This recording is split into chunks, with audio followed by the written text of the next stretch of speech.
They introduced the practice of offering African kingdoms firearms in exchange for captives, a deal that sparked an arms race along the African coast. In the inland regions behind the coast, the kingdom of Dahomey began its transformation into a military state. Facing pressure from larger neighbors and seeing the wealth that could be gained from selling captives, Dahomey's rulers made a fateful choice.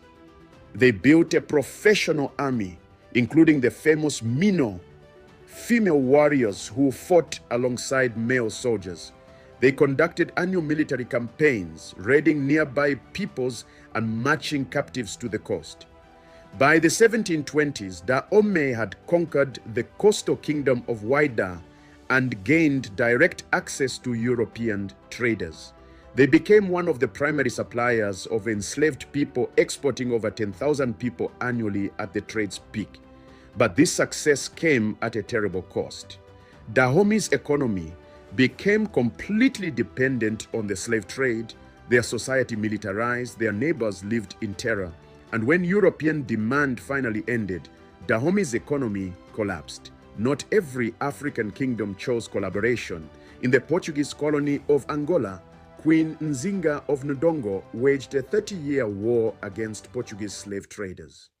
Born around 1583, Nzinga initially served as a diplomat, negotiating with the Portuguese on behalf of her brother, the king. But when he died in 1624, she seized power and declared war on Portugal.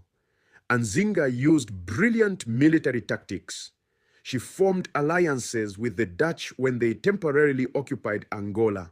She provided sanctuary for escaped enslaved people, integrating them into her army. She married and divorced strategically to build alliances with other kingdoms. She personally led troops into battle well into her 60s.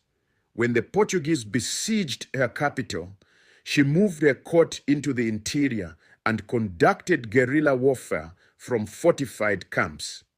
Nzinga never surrendered. She maintained her kingdom's independence until her death in 1663 at age 80. The Portuguese only fully conquered Angola decades after her death. The real explosion of the Atlantic slave trade came with Caribbean sugar. In the 1640s, English colonists in Barbados, having failed to grow tobacco profitably, switched to sugar. They imported the plantation model from Brazil. Sugar production required enormous amounts of labor. The work was brutal.